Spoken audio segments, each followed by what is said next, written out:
Roman लोग ये मानते हैं कि जो प्लूटो है उसके वो उनके देवता वो मानते हैं। रोमन लोग प्लूटो को अपने देवता मानते हैं, मतलब एक देवता है जिसका नाम प्लूटो है। हाँ। तो वो ये कहते हैं कि भाई प्लूटो जो है वो लोगों को स्वर्ग या नर्क में भेजते हैं। तो आपका क्या थॉट? देखो, प्लूटो जो हमारा ग्रह है, ग्रह है उसकी बात नहीं है वैसे, मगर प्लूटो नाम हाँ वो जो रखते हैं, प्लूटो देवी देवता का नाम रखा नाम इन्होंने। रखा है। जो ग्रीक है, ये इजिप्ट वाले भी मानते हैं, जो उन्होंने नाम रखा, तो वो उसको देवी देवताओं को मानते हैं कि ये देवी देवता स्वर्ग में भेजते हैं, नरक में भेजते हैं। तो ऐसा इनके, जैसे हमारे यहाँ कंसेप्ट है ना स्वर्ग नरक का, ऐसे रोमन लोगों को भी होता है। तो क्या वो प्लूटो सिर्फ उन्हीं के लोगों को ही भेज सकता है स्वर्ग या नर्क, या फिर उनका स्वर्ग अलग होता है ना, अच्छा उनका अलग है? तो उनके लोगों को, इनकी बिरादरी को ही भेजेगा ना, वो भी सही है। क्योंकि ऊपर जो बैठा अच्छा, हुआ, ऐसे कितने स्वर्ग है फिर? अलग अलग कैटेगरी के कई ऊपर स्वर्ग तो है। जैसे तीसरे लोक में ही स्वर्ग है या ना, धरती लोक के ही में ही स्वर्ग अभी है तो इनका? अभी तो ऊपर, जैसे हमारा तो स्वर्ग लोक तीसरे लोक में, तीसरे लोक। 14 लाख योजन, तो उसमें तो कितने लोग रह सकते हैं। तो उसके भी योजन कई, अभी स्वर्ग लोक में भी इनका भी एक थोड़ा सा जगह होगी। स्वर्ग लोक में तो कई लोगों की जगह होगी, अलग अलग अनेक धर्म मठ पंथ संप्रदाय वाले हैं ना, वो अपने अपने स्वर्ग में, जैसे वो राजा ने, राज ऋषि ने अलग अपना स्वर्ग बना के उसको त्रिशंकु को ऊपर, उसके लिए स्वर्ग अलग नया बनाए, स्वर्ग बना दिया, बना दिया ना। बना दिया। तो स्वर्ग लोक तो बहुत बड़ा है, तो उसमें अलग अलग धर्म में धरती पर आए ना, तो उनका गुरु अलग वो भेज देता है अपने स्वर्ग में। तो एक गोला होता है वहाँ स्वर्ग लोक में, उनका एक गोला होता है, उसमें भेज देता है। तो ये प्लूटो वाले भी ऊपर चले जाते हैं। मगर प्लूटो वाले तो, जब मैंने ये देखा प्लूटो वाले, तो वो तो सीधो, इसका प्लूटो ग्रह से भी कनेक्शन है। अच्छा प्लूटो नाम रखते हैं तो ऐसे नहीं रखते, अच्छा।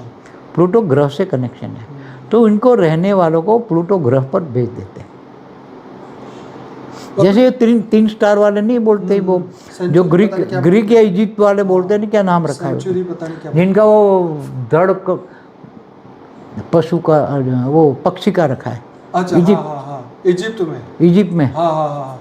वो कहाँ से आए, वो 3 स्टार दिखाते हैं, जिसका फेस जो है वो पक्षी वाला है और शरीर जो है मनुष्य। तो वो 3 स्टार दिखाते हैं ना। 3 पिरामिड में बैठोगे तो ऊपर भेज देंगे, पिरामिड में सब रखोगे ना, तो उसके सूक्ष्म शरीर को जहाँ से वो आए ना 3 स्टार पर, वहाँ पहुँचा देते हैं। ओके। तो पिरामिड बनाने का अक्षर भी यही था। ओके बापूजी, जैसे बहुत लोग मानते हैं कि जब तक निर्वाण नहीं होता तब तक आत्मा ब्रह्मांड में घूमती रहती है। चाइना के लोग जो है मृतक की पूजा करते हैं और वो कहते हैं कि ये भी एक दिन देवता बन जाएगा। तो इसमें आपका क्या राय है? देखो, बौद्ध धर्म वाले कहते हैं ना, मगर वो तो आत्मा परमात्मा को तो मानते ही नहीं है, न चेतना की शक्ति को मानते हैं। वो तो निर्वाण कहते हैं, निर्वाण ना मिले तो मनुष्य मर गया तो निर्वाण हो गया, बस वो छिन्न भिन्न मानते बोलते तो है। वो तो अभी उनके 72 संप्रदाय हुए हैं। अच्छा। बौद्ध फिलोसॉफी तो कुछ ज्ञान नहीं दिया ना, बौद्ध ने तो किसी को आत्मा परमात्मा को ज्ञान नहीं दिया ना, या चेतना शक्ति को नहीं आया। तो अभी निकले हैं, अभी दूसरे वेद या साइंस के साधन समझकर इन्होंने अपने बौद्ध धर्म में मॉडिफाई किया। अब वो थोड़ी थोड़ी चेतना पर आए हैं। चेतना फिर वो विलय हो जाती है, वायुमंडल में बिखर जाती है। जो चेतना है वायुमंडल में बिखर जाती है, उसको निर्वाण बोलते हैं लोग। अब बापूजी बात करते हैं कि भाई मृत्यु के बाद ऐसा कहा जाता है कि भाई तुम्हारे रिलेटिव जो है तुम्हारा स्वागत करते हैं, जो मर चुके हैं वो भी तुम्हारा स्वागत करते हैं। इस पे आपके क्या राय है? हाँ, तो मरने के बाद उसके सूक्ष्म शरीर जब बाहर निकलता है तो उसको रिलेटिव अगर होंगे तो उसका स्वागत करेंगे ना। कई रिलेटिव होंगे तो उसको बधाई देंगे। हाँ, सच होते हैं ना, घर में ही बैठे होते हैं। जैसे वो आत्मा मर जाती है तो उसको, मतलब कोई ये ना समझे मरने के बाद में अकेला हो जाएगा, भाई तेरे होलसेल में रिलेटिव बैठे, कई बैठे होंगे, दादा दादी चाचा चाची मामा मामी, पूरा ग्रुप बैठा होता है। तो वो जैसे वो आत्मा मरती है तो अनुभव से पकड़ लेती है। फिर उसके कई अगले जन्मों के भी रिलेटिव मिल जाते हैं। अगर इसके ऊपर के लोक में चले जाए ना, थोड़ी आत्मा में पावर आए ऊपर के लोक में, दूसरे लोक में, मृत्यु के समय पे बोले भाई मैं तो बहुत ऊपर की आत्मा हूँ, या तुम लोग यहाँ पे रहो मैं तो चला, तो वो नहीं आ सकते, तो वो ऊपर जाता है। अच्छा, बोले तुम यहाँ रहो मैं जा रहा हूँ। अच्छा, ऊपर को उसको मिल लिया, फिर बोला मोरे ऊपर जाना है, तो ऊपर उसके फिर और अगले जन्मों के कई जन्मों के रिलेटिव ऊपर मिलेंगे वहाँ उसको एक। मगर वो नष्टो मोहा होगा तो ऊपर जाएगा। हाँ। ऊपर जैसे महालोक में गया तो महालोक में नष्टो मोह होगा तब जाएगा। स्वर्गलोक से ऊपर कौन जाती है आत्मा?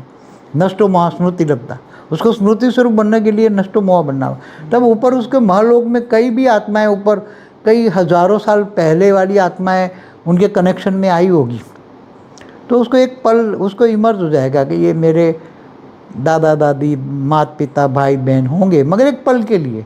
मगर वो नष्टो मोह है, उसको दिखाई सब कुछ देगा अच्छा, मगर उसमें कोई रस नहीं है उसको। इंटरेस्ट नहीं है। ऐसा ही जैसे हमें कोई पुराने पिक्चर देख लिया, नहीं, जैसे हमें कोई पुराने जन्म का कोई रिलेटिव मतलब बोले कि मैं तुम्हारे पूरे पुराने जन्म का ये था वो था, तो हमें विश्वास भी नहीं आता और वो रस भी नहीं है कि भाई तू इस जन्म नहीं, में मगर क्या- महालोक में तो विश्वास होता है। अच्छा, महालोक में जो विजुअलाइजेशन होती है ना, आत्मा की पहचान होती है वहाँ। महालोक में इतनी आत्मा की पहचान होती है कि हर कोई आत्मा कितने जन्म की कहाँ तक जाएगी वो उनको थोड़ी थोड़ी पहचान होती है। फिर महालोक से जन लोग जाती, जब तपलोक जाती है तो बहुत तपस्या करती हैं। फिर सत्यलोक में ये आत्मा एक दूसरे को पहचान होती है, अच्छा, संपूर्ण पहचान होती है सत्यलोक में। फिर तब ब्रह्मापुरी जाती है, ऐसे नहीं जाती जब तक पूरी सीधी। ये जो विष्णुपुरी वाले में सीधे विष्णु भगवान ने गरुड़ भेद विमान भेज दिया और ले गए, वो बात अलग है, वो तपस्या है। अच्छा, वो तो नरसिंह मेहता जैसे बनो, मीराबाई जैसे बनो तो सीधा वो कृष्ण के रूप में समझ जाओगे। वो तो ऐसी भक्ति या ऐसी भक्ति चाहिए। तो एक बात बताता हूँ कि ऐसी आत्माएं पहचान लेती हैं, तो केवल यहाँ नहीं, मृत्यु लोक में घर में बैठी है तुम्हारे, ये नहीं, जब तक ऊपर जाओ तो भी मिलेंगे। तो बाबूजी यहाँ मौत से डरने वाले लोग कैसे अपना डर भगाएं? भाई उनको ये स्वीकार करना चाहिए कि अच्छा है ना, ये शरीर छूट जाएगा तो हल्के हो जाओगे। क्या ये 5 तत्वों का शरीर हो जाएगा, हल्के हो जाओगे। अगर तुम ज्ञान ले लो, ज्ञानी यहाँ तो उसने तो better and greater life after death होता है। बेटर एंड ग्रेटर, सही बात। बेटर एंड ग्रेटर है। अगर तुम्हारे अंदर परम ज्ञान है, बेहद का परम ज्ञान है, तो तुम सीधा ऊपर बेहद के परम धाम चले जाओ, बेहद के परम विमान में बैठ जाओ, तो तुम्हें इन झंझटों से परे हो जाओगे। ये सभी देह और देह के संबंध हैं, यहाँ लौकिक माया जाल है, ये माया जाल से परे हो जाओगे ना। तो उनके लिए तो क्या हो गया है, एक मौत जो है, शरीर छोड़ने का जो ये है, वो तो बहुत अच्छे, उसके लिए विदाई समारंभ होना चाहिए। क्या होना चाहिए? मैं तो कहता हूँ मौत को उत्सव मनाना चाहिए, महोत्सव, मौत का महोत्सव होना चाहिए। जैसे शादी में खर्चा करते इतना उसमें करो, लोगों को मिलेगी मौत। मौत एक महोत्सव है, तुम शरीर छोड़कर ऊपर के लोक में जाओगे। वो तो स्वर्गवासी होते हैं, तो वैसे तो लिखते ही है ना सबके लिए भी स्वर्गवासी हो। हाँ, मगर वो तो कहते हैं, मगर स्वर्गवासी सभी थोड़े होते हैं। ये तो कहते हैं ब्रह्म स्वरूप बन गया। क्या ब्रह्मलोक, ब्रह्म मतलब जहाँ ब्रह्म आत्मा रहती है, निराकारी आत्मा ब्रह्म होती है, तो क्या ब्रह्म स्वरूप बन गया? चलो बाबूजी आगे बढ़ते हैं कि जो एथिस्ट लोग हैं, जो नास्तिक लोग हैं, उनकी बात करते हैं कि भाई नास्तिक जो एथिस्ट की संख्या बढ़ती जा रही है, वो ना तो आत्मा परमात्मा में भूत प्रेत में नहीं मानते, वो मानते हैं कि सिर्फ एक ही मानवता धर्म है और कोई धर्म ब्रह्म है, धर्म जो है ब्रह्म है। और ऐसे दुनिया में 50 करोड़ से ज़्यादा लोग, ज़्यादा है, 100 करोड़ से भी ज़्यादा है। आज की तारीख में 100 करोड़ से ज़्यादा लोग हैं। तो ये नास्तिकों की सोच कैसे बदली जाए? नास्तिकों को देखो, ऐसा है, नास्तिक एक धर्म है। क्या? जैसे दूसरे धर्म है ना, जैसे ईसाई 200-250 करोड़ है, मुसलमान भी 150 करोड़ है, इंडियन भी 100-125 करोड़ है। तो ऐसे एक नास्तिक धर्म है। क्या है? धर्म। तो उसकी बेहिसाब आत्माएं सूक्ष्म जगत में 3 किलोमीटर की रेंज में घूम रही हैं। तो वो आत्माएं इसमें प्रवेश कर करके खा पी के मौज कर रही हैं। क्या इनका मतलब क्या है? यही जन्म है, खाओ पियो मौज करो। वो मनुष्य भी नहीं मानते, मानव धर्म भी नहीं मानते, कोई धर्म नहीं मानते, बस एक ही जन्म है, खाओ पियो मौज करो। तो उसके अंदर आत्माएं भरी पड़ी है नास्तिक धर्म की। वो उसको धर्म की ओर जाने ही नहीं देगी, कोई भी धर्म की ओर जाने ही नहीं देगी। फिर आत्मा की कैसे सदगति होगी जब कोई धर्म पे ही ना चले? सदगति नहीं, मगर जब वो मर जाएगा तो वो नास्तिक धर्म की आत्मा तो आसपास है ना, तो वो उसको बोल देगी भाई तू नास्तिक ही रह जा। अच्छा, तो खा पी के तू किसी में प्रवेश कर ले, खा पी के मौत को, ऊपर तो जा नहीं सकती। सदगति ना हुई ना, कैसे ऊपर जा नहीं सकती? कैसे? वही मैं कह किसी भगवान, देखो किसी भगवान को बिलीव नहीं करते, किसी भी। धर्म किसी कोई भी धर्म मठ पंथ संप्रदाय अनेक है, उसमें किसी को बिलीव नहीं। उनका मतलब ये ही खाने पीना मौज करना। वो एक नई धर्म वो निकला है क्रिश्चियन के अंदर, वो काला काला वो दिखाते हो क्या, वही ऐसे ही है ना पिशाच वाले। तो ये नास्तिक लोग वन टाइप ऑफ पिशाच है, समझ में आए? नास्तिक खाना पीना मौज, अपनी मस्ती में मस्त रहना, दूसरा क्या करता है देखने का ही नहीं। मानव धर्म को भी नहीं मानते, मानव को भी नहीं मानते, बस वो अपना अपना अपना वो कर्म सिद्धांत को नहीं मानते। मतलब जीवन जीने में तो इतने सरल होते कि अरे बाबा बहुत थैंक यू बहुत बढ़िया ये वो ऐसी ऐसी बातें करेंगे, लेकिन मतलब बातें बड़ी बड़ी belief है करते ना हैं कि भाई नहीं है भगवान तो नहीं है, कोई बात नहीं, हम तो ये ऐसे लोग जो होते हैं ना नास्तिक, वो बातें बड़ी बड़ी करेंगे मगर भगवान को मानेंगे किसी को न किसी को हेल्प करेंगे। ऐसे लोग अपनी मस्ती में मस्त रहते, खाओ पियो मस्त रहो। वो एक टाइप के असुरी हैं। नास्तिक माना असुरी समझो उसको। असुर जो हो गए कहाँ गए? असुरी गए ना चीन चाइना रशिया, वो नास्तिक बन गए तो वहाँ पब्लिक के रूप में आ गए। फिर अभी चारों ओर असुर बनते जा रहे हैं। तो नास्तिक धर्म बहुत बड़ा, आज 150-200 करोड़ आत्माएं होंगी धरती पर जो नास्तिक जैसी है। कई लोग जो अपने धर्म स्थानों में जाते हैं मगर ऐसे ही करके किसी को दिखा अच्छा खुश करने के, माँ बाप को खुश करने के या घर वालों को खुश करने, ऐसा करके आ जाता है, मगर बुद्धि से तो वो नास्तिक है। यहाँ पे बोलना चाहूँगा जो हम एक इंडोनेशिया की बात कर रहे थे, वो टेरिजोन प्रजाति के लोग हैं जो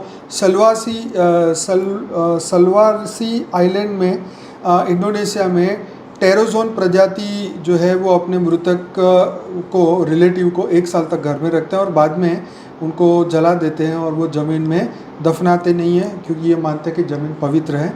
तो वो उसकी बात थी, अब पहले बात कर चुके हैं, जस्ट सामने आया तो बताया क्योंकि उस वक्त वो भूल गया था क्या था। अब आगे बढ़ते हैं कि अमेज़न के जंगल में एक गांव में शामन जो है धार्मिक लोग जिसे कहते हैं वो हेलुसिनेटिक ड्रग पिलाते हैं जिसको आयोवास्का कहते हैं। उसको पीने से आफ्टर लाइफ से कनेक्ट हो जाते हैं और डेथ और रीबर्थ महसूस होता है उनको। तो इसके बारे में भी बापूजी ने बात की, हमने भी मगर उसमें एक बात बताऊं, बहुत बढ़िया बात बताऊं आपको। जी जी जी। जैसे हमारे शंकर जी महाराज हाँ, वो पीते हैं भांग। तो भांग क्यों पीते हैं? हाँ, उनको पीना पड़ता है। वो भांग पीने से उसका सबकॉन्शियस माइंड खुल जाता है और कॉन्शियस से सबकॉन्शियस माइंड में वो कनेक्ट हो जाते हैं ब्रह्मा से, विष्णु से, पूरे ब्रह्मांड उसको इमर्ज हो जाता है। और उसकी ड्यूटी है पूरे ब्रह्मांड को कनेक्ट कर। 3 देव है ना, ब्रह्मा विष्णु शंकर, तो 3 देव एक दूसरे को कनेक्ट होने के लिए ये भांग पीते हैं। समझ में आए? वो अपने आप को भूलकर वो कॉन्शियस। उनको क्या जरूरत है ये भांग पीने की, क्योंकि वो ऑलरेडी इतने हाई। बेभान नहीं, ऐसा नहीं है, बेभान में है तो फिर तो धरती पे सबको पीना पड़ेगा। नहीं, ऐसा नहीं है। दूसरे लोग को, हर कोई को अलग है ना। क्या दूसरे ये शिवरात्रि पर भांग पीते हैं कई लोग, तो क्या इनको ऐसा तीनों लोग दिखाई देते हैं? पूरा ब्रह्मांड दिखाई देता है? तो कहाँ से तीसरा नेत्र खुलता है? उनका तो केवल वो इनको एक सहारा है। मारते हैं उनके बहाने, उनको पीने को मिल जाता है भगवान उसके भगवान के नाम पर भक्ति शिवरात्रि वाले बहुत पीते हैं, मगर उनको होता है ये सब? नहीं होता। सबका नहीं खुलता ना, सबका सबकॉन्शियस माइंड नहीं खुलता। मगर शंकर को ये इसलिए करना पड़ता है, समझे? इनको ब्रह्मा से कनेक्ट करने के लिए, विष्णु से कनेक्ट करने के लिए, ब्रह्मांड के पूरे 14 लोग को कनेक्शन करने के लिए, ब्रह्मांड की आदि शक्ति उसके कनेक्शन के लिए, आदि शिव जो उसका रूप है, शिव का रूप शंकर है, तो उसके कनेक्शन के लिए, पूरे ब्रह्मांड में क्या हो रहा है देखने के लिए, क्या होने वाला है वो देखने के लिए, ये इनके लिए ये भांग पी तो सीधे चले जाते हैं सब कोशिश में, पूरे ब्रह्मांड को देखते हैं, इसलिए वो पीते हैं। मगर मनुष्य दूसरे करेंगे तो ऐसा नहीं होगा। वो तो ऑब्वियस, उसकी स्टेज चाहिए ना, आत्मा की वो स्टेज चाहिए। आत्मा की वो इतनी हाई लेवल की स्टेज हो तो वो अगो देखो, आप भांग पीने वाला हंसता ही हंसता रहेगा, रोता रोता ही रहेगा, जो याद करेगा वो अंत में उसमें ले जाएगा। तो ये दवाइयाँ होती हैं तो तुम सबकॉन्शियस माइंड कई होगी खुल जाती, वो आदिवासियों में जो ये बताया नहीं उसमें तो खुल जाती, तो पुराने लेयर में चले जाते हैं, कारण जगत में घुस जाते हैं। मन कहाँ घुस गया? कारण जगत में, सबकॉन्शियस माइंड, और उसमें जो बातें हैं वो इमर्ज हो जाती हैं और उसको दिखाई देती हैं। तो ये सब बातें बहुत गहरी बातें हैं। ये सब ज्ञान सागर में डूबोगे, विचार सागर मंथन करोगे तो ये बातें समझ में आएगी। ये समझ आम लोगों के लिए नहीं है। और आगे बढ़िए, आत्मज्ञान की ओर बढ़िए। ब्रह्म ज्ञान की ओर बढ़िए, फिर अपने स्वरूप को जानिए। आत्मा सो परमात्मा जैसे बोलते हैं लोकल भाषा में, ऐसे ही तुम ही वो स्वरूप हो, वही तुम ब्रह्म स्वरूप हो। पर तुम्हें ये जानना पड़ेगा, आत्मा को जागृति लानी पड़ेगी। तो आपको ये सब ज्ञान तो प्राप्त करना पड़ेगा। ज्ञान के बिना किसी का धरतीलोक से मुक्ति नहीं हो सकती, मोक्ष नहीं होती। बातें हम जितनी मर्जी कर ले, लेकिन काम तो अपने ऊपर ही करना पड़ेगा। तो इस वीडियो को जरूर से लाइक करिए, कमेंट करिए, शेयर करिए, दुनिया तक पहुंचाइए। और कुछ कहेंगे बाबू जी? बस कुछ नहीं, बस ज्ञान स्वरूप बनो, बेहद के परम ज्ञानी बनो। यस।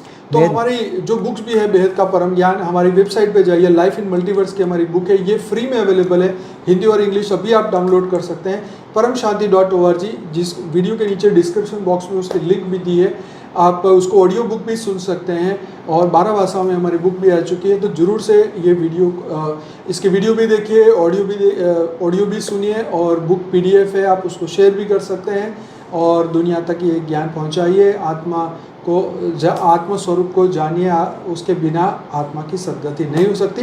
तो बापू जी आपका बहुत बहुत धन्यवाद, दिल से धन्यवाद। आपने इतनी बढ़िया बातें बताई, आज तक शायद कोई किसी ने दुनिया में बताई नहीं होगी।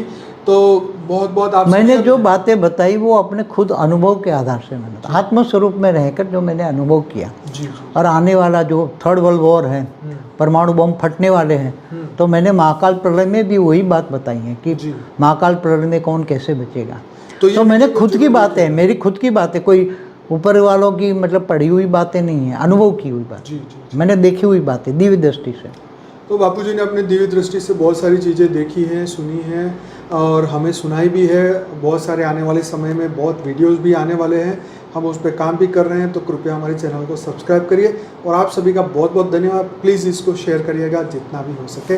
बेहद की परम शांति। परम शांति। बापू जी बहुत बहुत धन्यवाद। परम शांति।